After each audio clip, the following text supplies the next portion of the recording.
December 16th, 1997. It's a Tuesday night in Japan.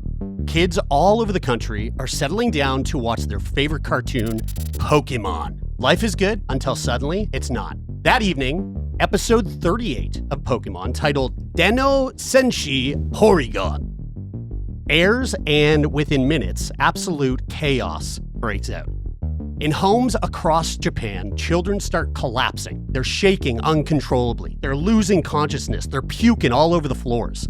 Hospitals are overwhelmed. By the end of the night, almost 700 kids, 685 if we're going to be very precise, have been rushed to the hospital. This was not some kind of mass poisoning. It wasn't a virus. It was literally caused by a cartoon. Now, if you grew up in the 90s like we did, Pokemon was, for most of us, it was life. It was sick. Trading cards, Game Boy games. I have a lost Charizard somewhere that is worth thousands. Anyway, all of that shit was huge. But what a lot of us might not remember clearly, or some of us might not even know, is that one Pokemon episode literally sent hundreds of children to the emergency room. Today on Sickboy, we are diving deep into one of the strangest pop culture health crises ever. The Great Pokemon Seizure Panic of 1997.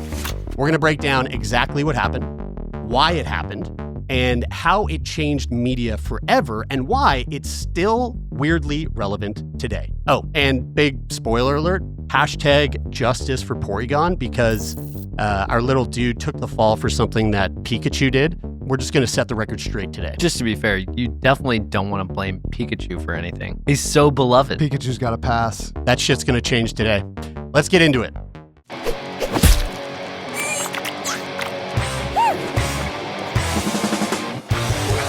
Pikachu's kind of like the Trump of the world, you know? Okay. Like he can kind of do whatever he wants. I don't say think whatever he wants. Yeah. Doesn't really matter. Like, you know, some people might get mad. Some people might say some shit. He can grab him by the Pokemon. But whoa. But like eventually he'll be fine. All right. So we're starting now, right? No, you said that, Brian. Okay, so Hey. what happened? This is real. Are you guys familiar with this? I mean, I outside of me yammering on about it for the last 5 days. Are you? No, I was not. And I am familiar with Porygon, Okay. which means that I must have seen this episode, because if he didn't come back after this, which I'm not sure if that's totally accurate, but Well, it seems like he got the axe. I'll tell you this. You did not see that episode. That episode has been banned. It has not aired since the day that it went on air. We will get into it. Well, I might have seen it on the day that I went on the air. No, you wouldn't have, because Pokemon... Well, I actually came on a day early because we live in the Western Hemisphere. With a lot of anime that starts over in Japan, it takes quite a while for it to reach here in North America. Okay. So the time that they were watching episode 38 of Pokemon, We saw it in 2004. we were catching up. Yeah, we were catching up a little later. So, okay, let's go back to that infamous episode, right? Dennō Senshi Porygon. It aired at 6:30 p.m. prime time which is prime time for kids TV watching in Japan, because everyone knows Japan kids go to bed at 7. The storyline itself, My kids go to bed at 7. it's right. Oh, wow. I didn't know you guys they were start going to bed at 7. very Japanese of you.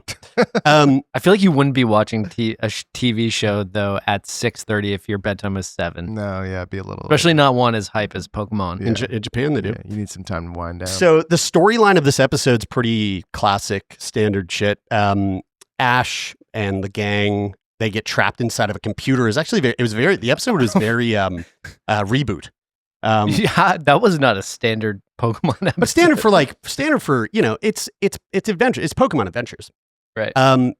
So classic cartoon logic for the 90s. About 20 minutes in, Pikachu fires off an electric attack against some digital missiles that are coming their way. Again, nothing unusual for Pikachu. That's kind of his thing. But this specific animation was anything but ordinary. The animators used a technique called Paka, not to be confused with Pika Pika. Paka is a type of animation style. It's like a legit thing. And so what it is, it happens around 12 times per second for roughly 6 seconds straight. just 6 seconds straight. I mean, this animation specifically in the episode. Wait, okay. I thought you were saying the technique had to be done No, for no. that amount of time. This technique was used. It's like a haiku. Yeah, in this, very Japanese. In this specific moment, it happened 12 times per second, and it lasted about 6 seconds. I actually have the clip I'm going to show you guys. But here's the thing. Those rapid alternating colors. So the whole idea is that it's high contrast, rapidly alternating colors that switch. Boom, boom, boom, boom, boom, boom, boom. And that's Paka Paka. Not to be confused with Pika Pika. Can I see some of this? Yeah. Okay, here. So yeah, you know wait, are we allowed so here, to show it? Here's what I'll do. Yeah, I don't think it's poisonous. Well, first thing I'll do is play this. Okay, so warning. This program contains sequences of flashing lights that may affect viewers who are susceptible to photosensitivities, epilepsy, or other photosensitivities. Okay, great. So we got that out of the way. Can't sue us. Why did they say photosensitivities twice? It seems like it said photosensitive and then photosensitivities. I just can't read. So here's the clip, but I censored the Paka Paka animation. So if you are photosensitive, I think you can watch this. Just keep your eyes away from the corners of the screen. don't watch it. Here we go. No, you open your can't eyes watch wide. it. Open wide. Here we go. So this is it. This is the entire clip.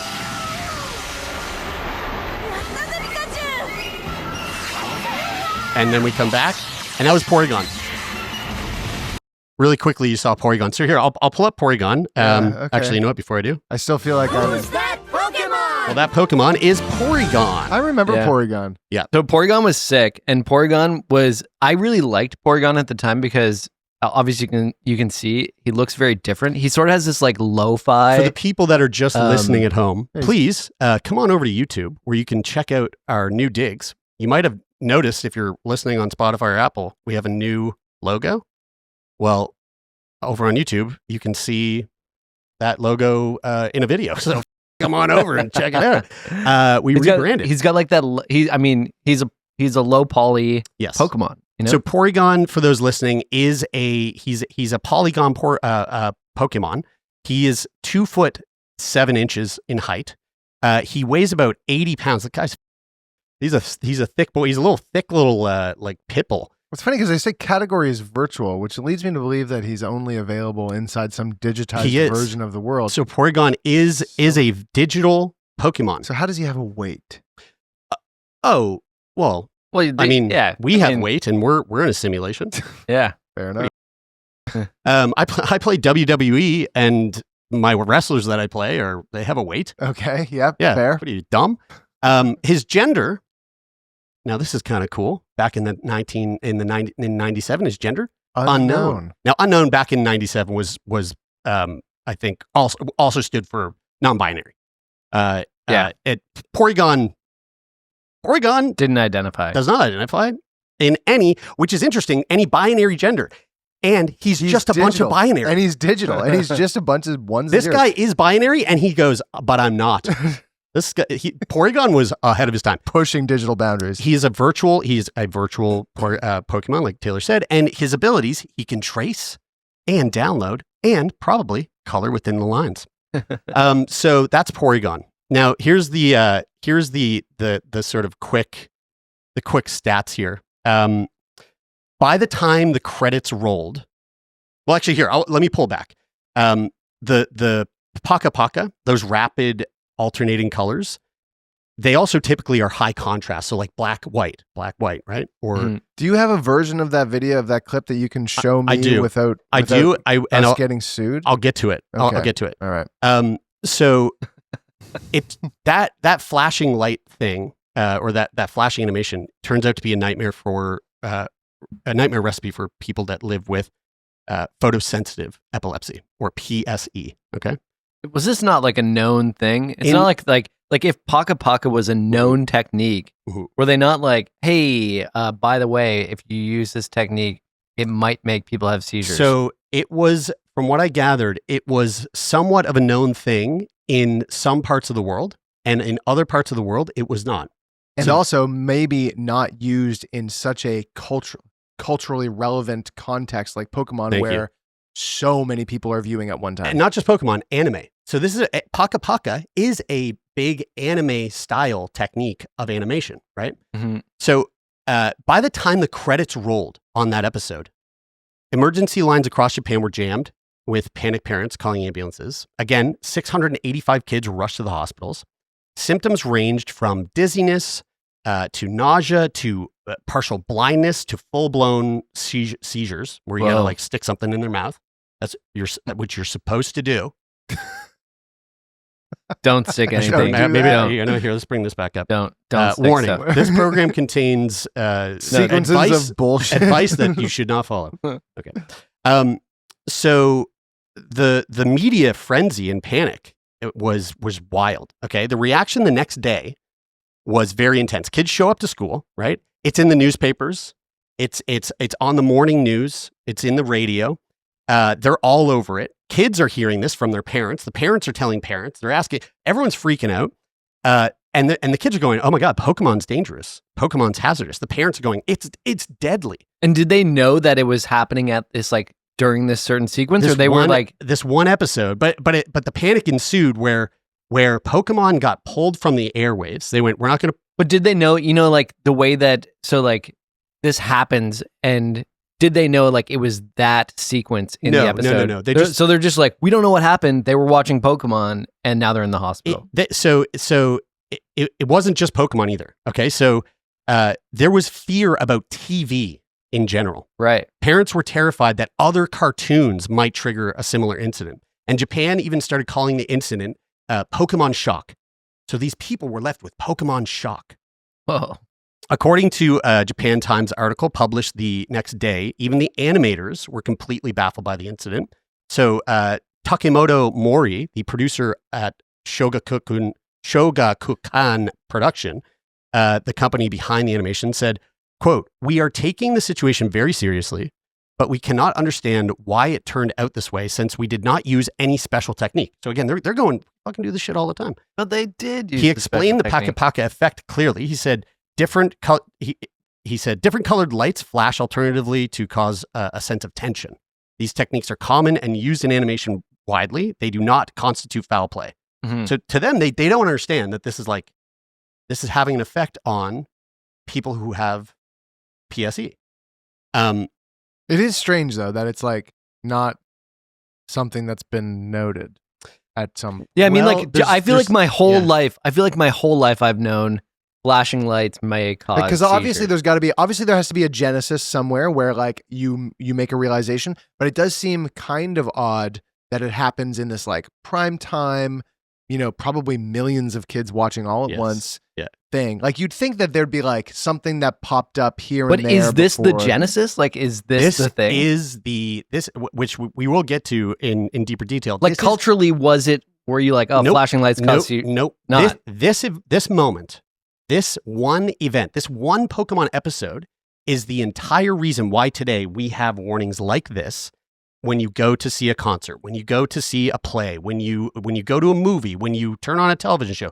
This warning of photosensitive flashing lights is a direct result of this one phenomenon that happened in Japan in December 1996. I will forever refer to this as the Pokemon The Porygon, warning. the Porygon warning. Because Yeah, it it's is a very. Pokemon I warning. mean, it is fascinating because when you have something like that, something like a flashing light warning that you've just grown up with, and it's been a part of TV and video games and all. I mean, any visual media that you consume in any way, shape, or form, you've seen this thing 1,000 times, and it seems to you It's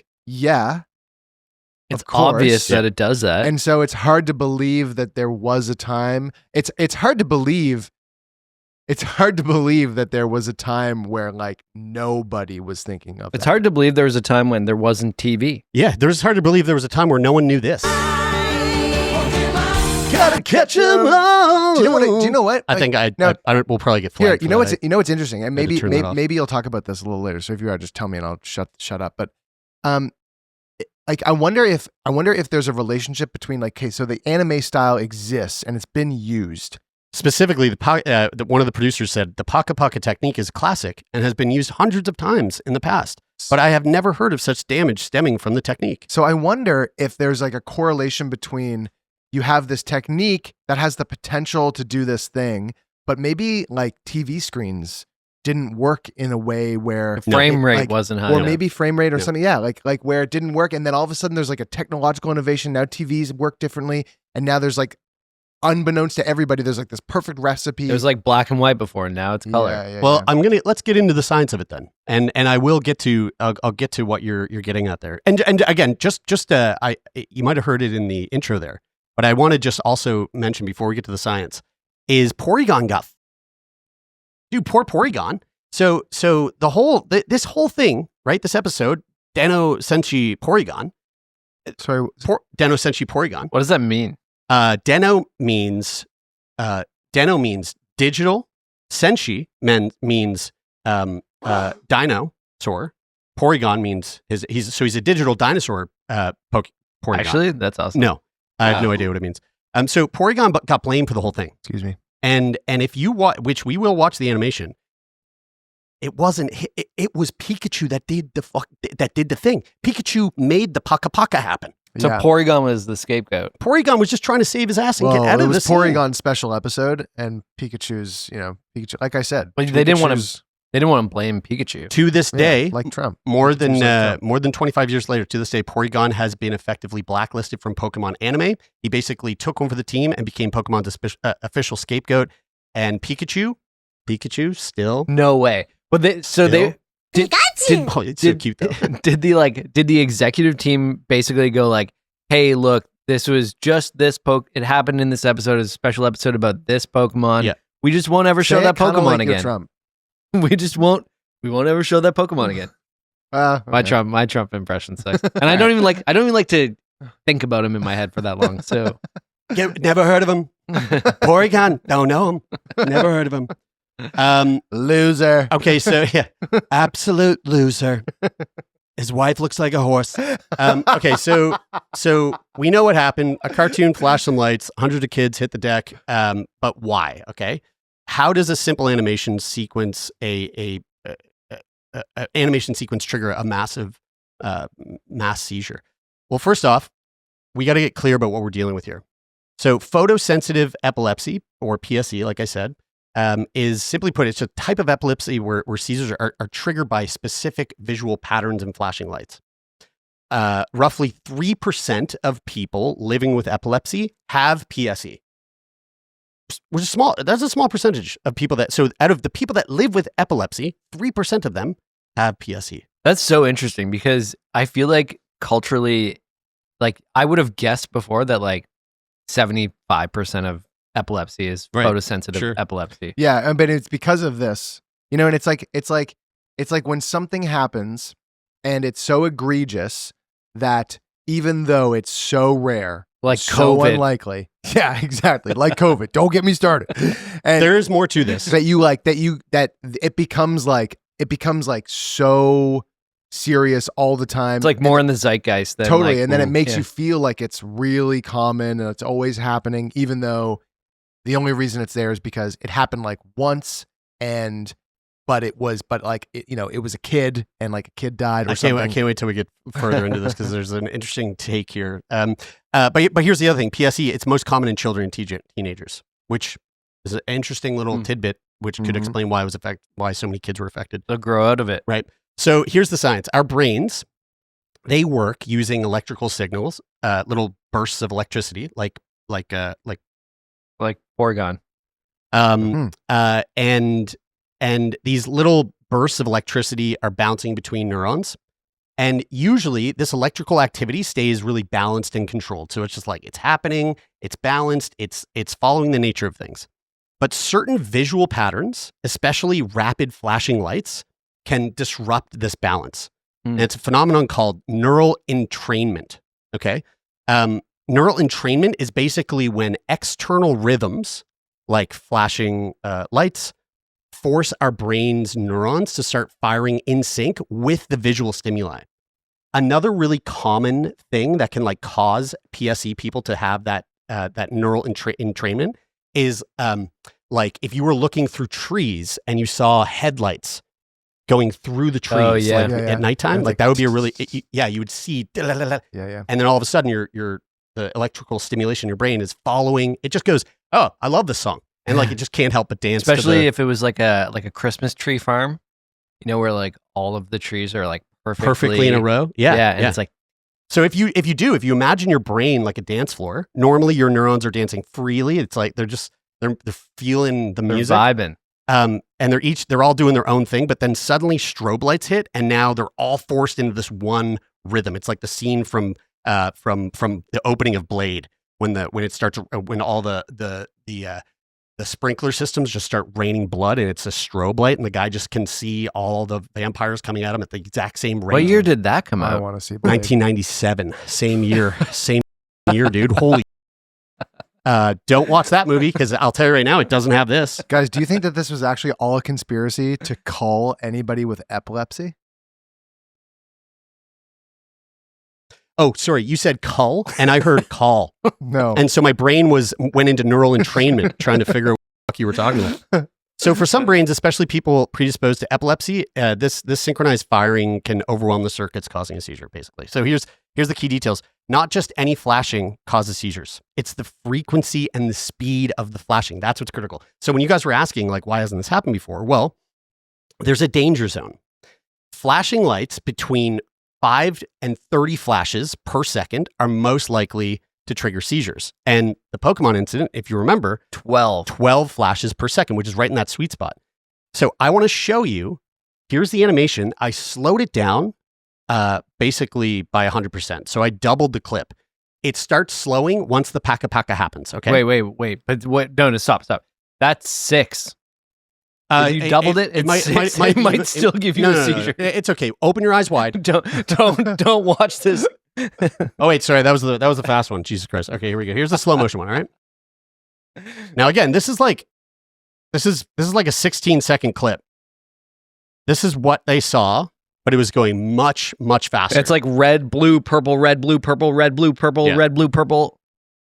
6 times a second right now. Yeah. Now here's the rockets coming at them.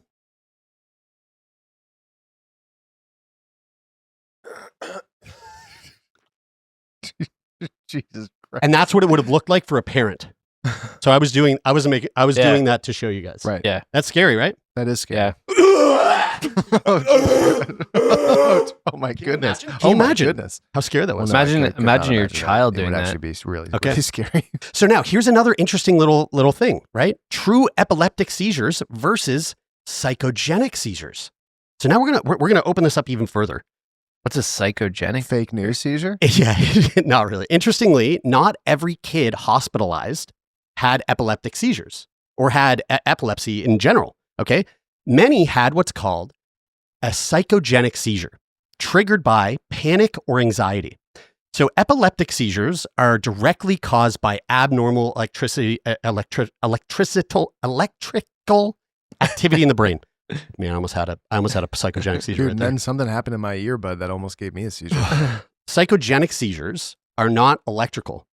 They're also known as psychogenic non-epileptic seizures, or PNES, which if you just say it loud is penis.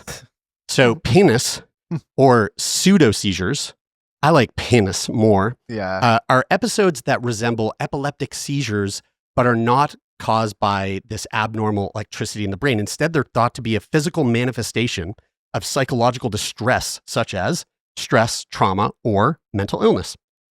Penis can manifest in ways that mimic an epileptic seizure, including shaking or jerking movements when you're finished peeing. Sorry, that's a weird penis thing thrown there. Loss of awareness or responsiveness, changes in consciousness, out of sync, or this, I swear to God, out of sync or pelvic thrusting movements. My penis does that too. Side to side head movements, or eyes closed and fluttering. Why is penis so funny? Penis. it'll never not be funny. Yeah. So my little nephew Hudson, he had a seizure. He like fainted or had a seizure in a really crowded place. Kira's fainted in a crowded place. I think it's really similar to fainting. It's like sometimes when you see someone faint, or sometimes when you see someone having a psychogenic seizure, you confuse it for fainting or vice versa. And so, if you think of someone who like faints when they're around a ton of people at like a concert or something, they're kind of brushing up against that seizure due to stress. It's really fascinating that this doesn't happen like when you hear that these things are things like when you're like, oh, it's this happened during a television show. It can be brought on by stress and anxiety. It's like, man, how many people are having a psychogenic seizure when they're watching The Bear? Yeah. And right. They're in the kitchen yelling at each other, and everyone's just like so. Is it Again, more The Bear's common? not being watched by kids. Yeah, and I was like, gonna say, I think as adults, psychogenic seizures are probably a lot more rare because of our ability to emotionally regulate or like we see or handle situations differently. I'm surprised Taylor, your daughter didn't have a psychogenic seizure when Jer stabbed his eye with Oh God, guys, don't know. Let's not. a that milk was- that- no, no, no, no. creamer. Yeah, No. We don't say this on Jared the show. traumatized my daughter on the weekend. Maybe and it was, maybe we'll talk about it at some other time. He showed her Uncle Jared. Hey, look, that's what showed- uncles are for. He showed her a magic trick where he took a milk creamer and hid it in his hand and then stabbed it with a fork in front of his eye and then let it leak out all over the floor.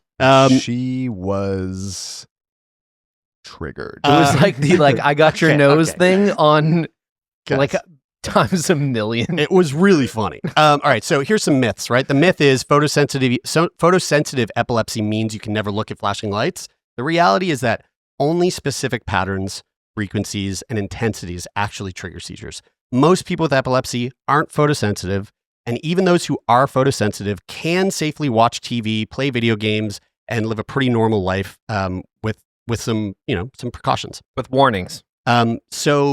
So why Pokemon? Why hadn't this happened before? Especially since the animator said that Paka has been used 100 times. Well, again, it was the intensity. So the flashes were particularly bright and rapid. They also took up like the whole screen. Yep. The audience size. So Pokemon was like the Beatles popular, right? It was insane. Millions of kids at the exact same time were watching that show simultaneously. And then again, age factor, right? So most viewers were kids. Which is the group who's most vulnerable to photosensitive triggers. However, and this is the really interesting thing, a few experts have suggested that mass hysteria might somehow play a role in this. Mass hysteria, if you are not familiar, is often misunderstood as being an illness that sufferers are making up. But in fact, the symptoms, they are not imaginary. The issue is instead what is causing the symptoms. So whether some external environmental contamination or instead a form of suggestion driven by social contagion, humans are social animals, and we often take cues from others, both consciously and unconsciously. So the Pokemon mystery illness, it didn't happen as many had assumed all at once during one cartoon broadcast, but instead, it actually unfolded over the course of several days. The number of children reported to have been affected is around, like I said, 700 almost. However, news of the mysterious illness dominated Japan's news media following the next day, and any students who hadn't heard about the scary news from their concerned parents or on the news, they heard it from their friends at school. And schools are among the most common places for mass hysteria outbreaks to occur. And once that happened, the number of kids reported to have been affected by the cartoon 2 days after skyrocketed to 12,000. Whoa! So do you think that it was like because just for our like Gen Alpha listeners or like Gen Z, like growing up, we didn't have these platforms that we could go and watch things on demand. We had to watch things in real time as they happened. So when this first event happened, there were 685 people that it happened to that experienced this, kids. And then likely what would have happened is you would have like DVR'd it, maybe if you could have done that in 1997, or there was like the rerun, like the catch up. Yeah, they played the episode again like the next day or whatever. So these kids would have been like, wasn't that they were playing the episode? They were playing clips of the episode in the news on YouTube. No, on the news. Yeah. Like the news reports were actually they were just like, hey, this was the segment that made. No, they weren't. And well, I don't know if they were showing the actual segment, but they were showing clips of the episode. And honestly, I bet no small amount of because if it goes from 700 to 12,000, I mean that's obviously an insane jump. I bet there's no small amount of kids that heard about it and then faked it. Yeah, like Brian when he said he had ADHD.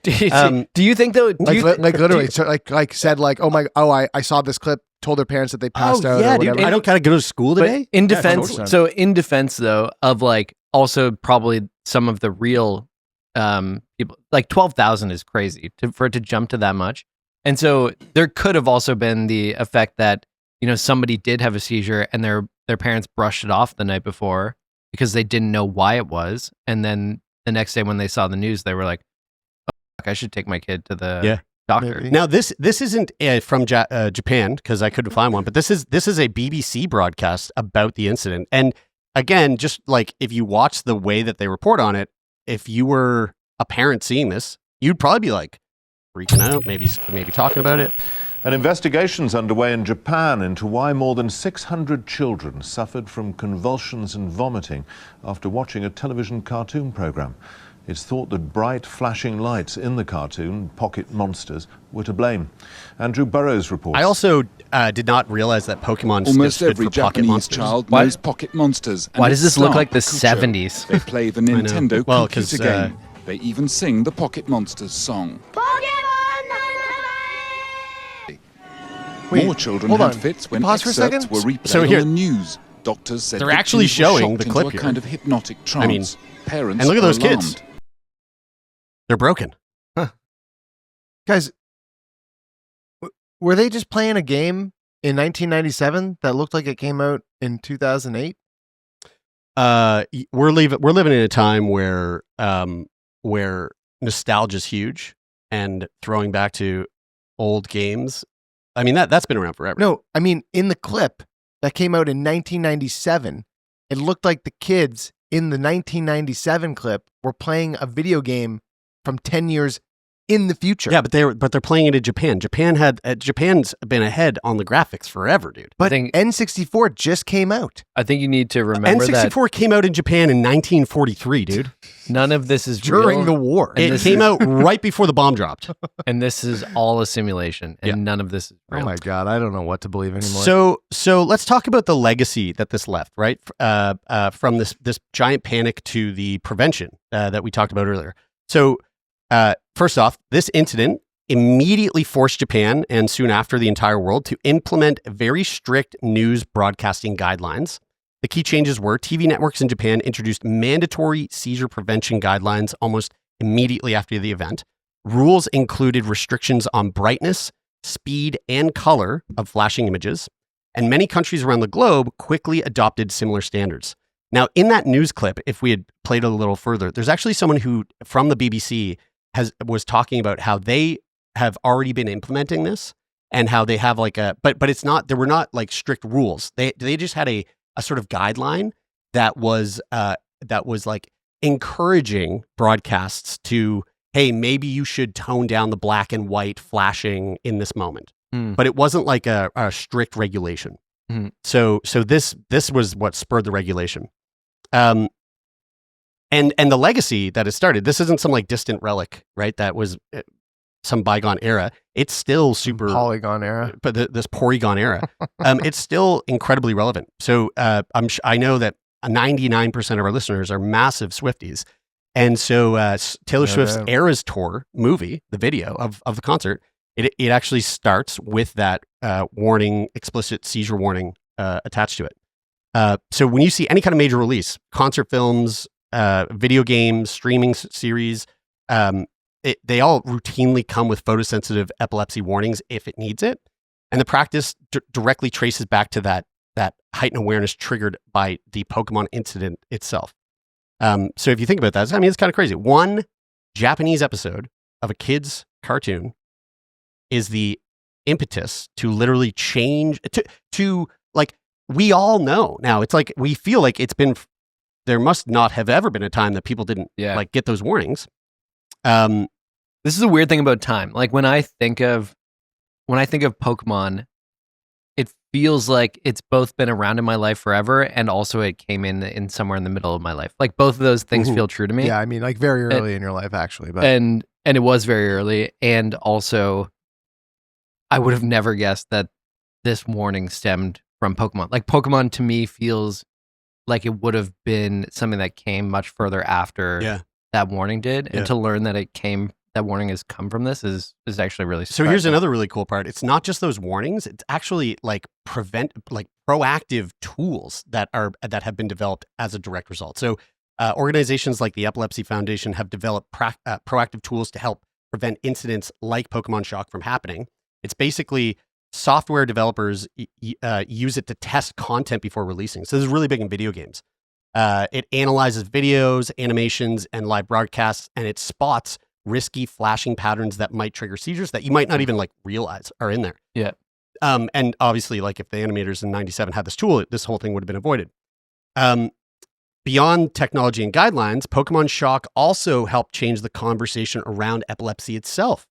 So photosensitive epilepsy went from this like niche medical curiosity to like somewhat of a mainstream understanding. I mean, like there maybe the specifics of it aren't there, but Yeah. but most people know. Is there like I mean, I'm sure there's pros and cons to it, but in a sense, it became so popular, photosensitive epilepsy, and like I said before, you know, I thought it was like 75% of epilepsy was PSE.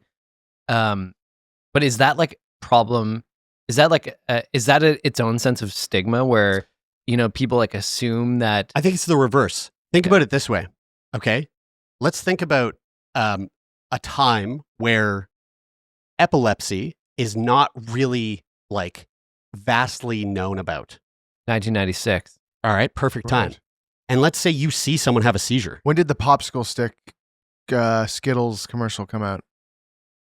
The PSA. Oh, it was Don't it stick was it- late stick though. It was this in like his that was mouth. like early 2000s. Yeah, that was like maybe? that Okay. was early 2000s, like Yeah. 2001. But okay, so let's think about like you've never seen a seizure before. You don't even know what epilepsy is, and you Yep. see someone have epilepsy. Holy shit! You're gonna you just witnessed a someone who needs an exorcism. That's right. Yeah. Yeah. You saw a demon attack a human. Yeah. And now you're most likely to kill them. You know what I'm going to assume? This I saw this basically took that and made it like mainstream, where you go, okay, yeah, epilepsy, that's a scary thought, but it's not that scary. Is this a It's- dumb idea though? So I remember like being probably younger than 1997, maybe like just before this Pokemon episode would have came out. And I remember being at the canoe club, and we were on lunch break, and somebody said like, "Oh, you have a peanut butter sandwich. You better be careful around that person. They're going to go into like a shock." And I Yeah. was like, "Oh, okay. I can't keep my peanut butter around." And they're like, "And if they do, they have this thing, and you're gonna have to like put it in their leg." Yeah. And like I remember learning Thinking, about that. So sick. I want to do so that. So you just like, smeared them. So I just like gave them a sandwich unknowingly. But I would have Quick, give me your thing. Let me stick it in I you. want to stab you. I would have assumed that like the kids had peanut butter or something. You know, like I guess that would have been my early idea of what a seizure is like it's an allergic reaction to something, and they need an EpiPen. I mean, Is that dumb? Like, is that a Well, dumb epilepsy- idea? I mean, Dumb. epilepsy I is- mean, it makes you 7 years old, I guess. epilepsy. Yeah. Yeah, But I also it's not that- thought that now. I it's also not thought that that. dumb. Epilepsy is kind of you're allergic to certain brain stimuli. Yeah. It's like That's all it is. You're allergic Yeah. to the electrical signals that aren't regular. It's histamines, dude. Yeah, Epilepsy is just histamines. that's all it is. Histamines and glutens. That's Yeah. all it is. And there's gluten in everything. Yeah. So let's talk about the before we wrap this up. I want to get into the future of epilepsy because I think this is really neat. One of the most exciting recent breakthroughs comes from Neuralink. AI.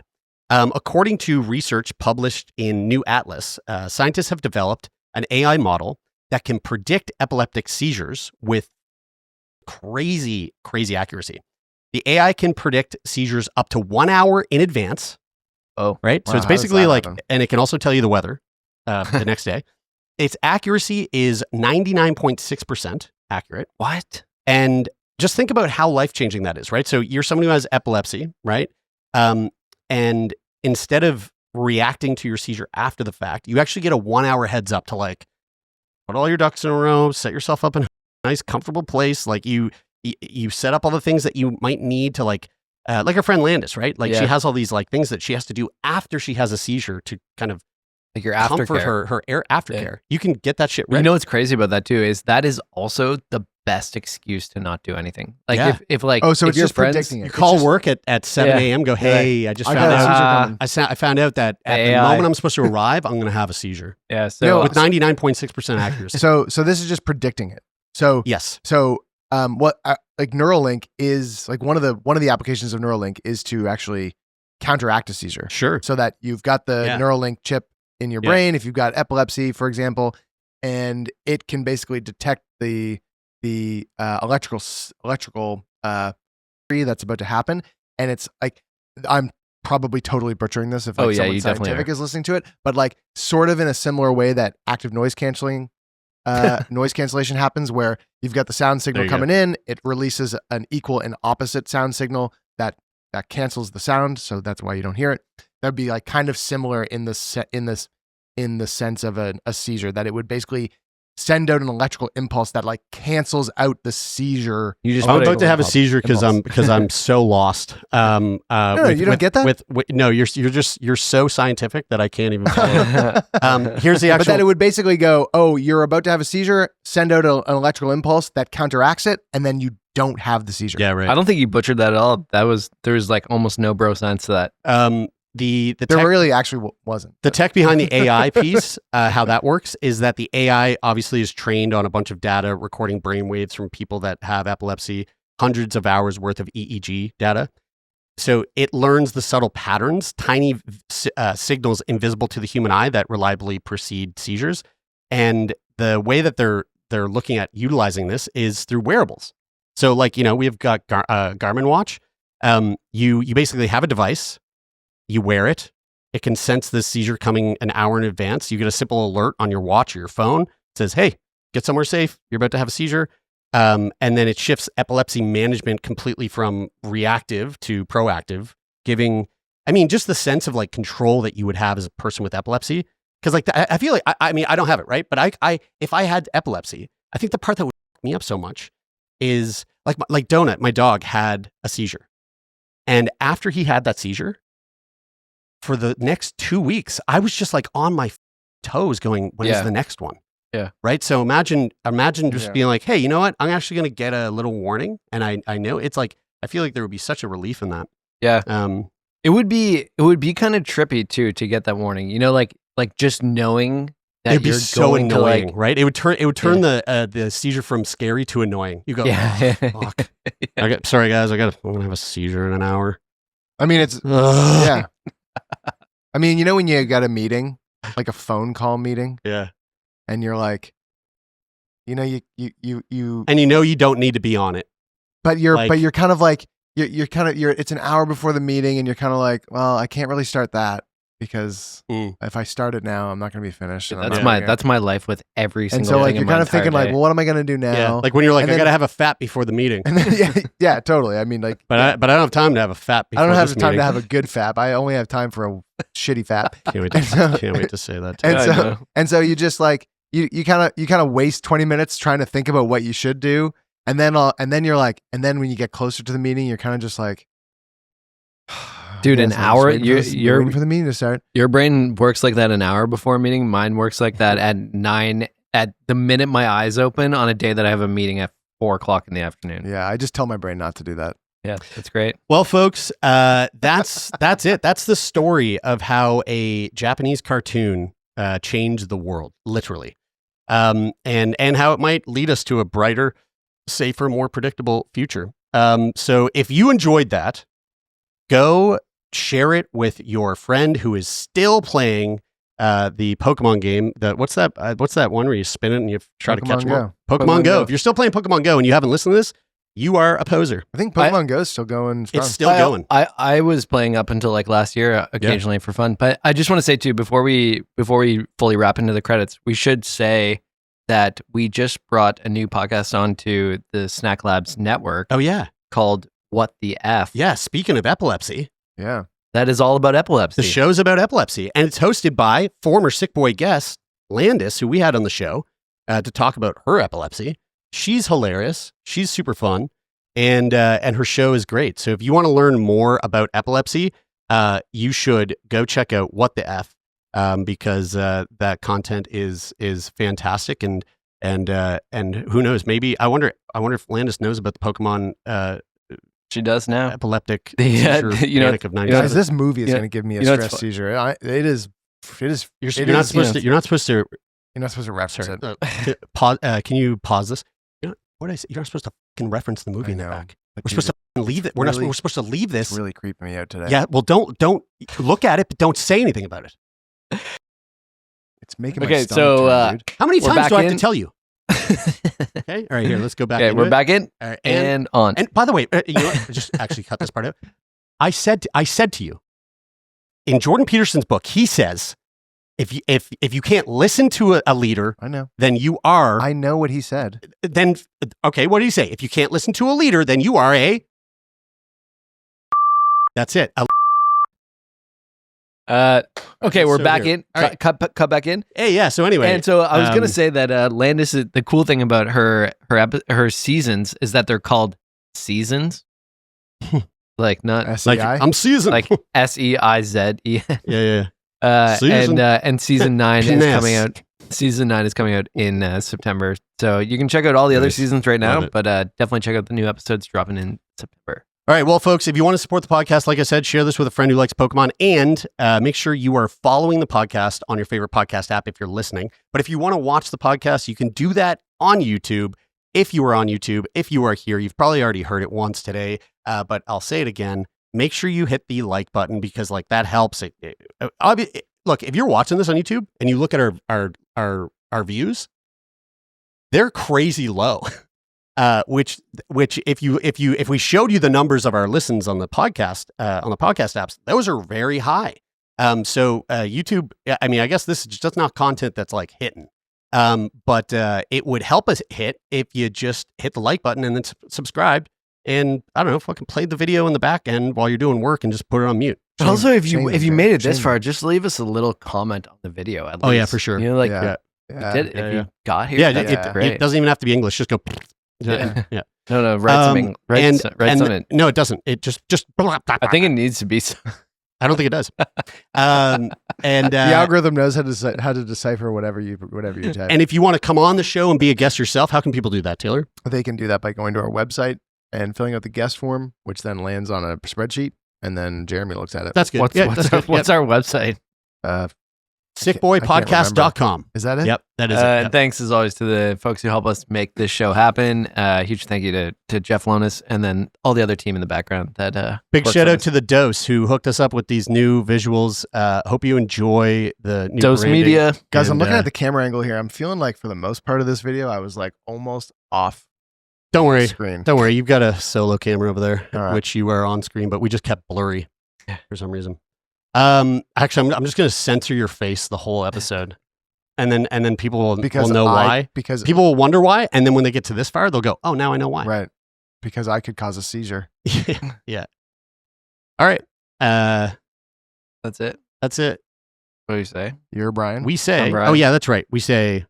That's it for this week, I'm Brian. I am Taylor. and I'm. Pikachu! And this is Sickboy. Okay.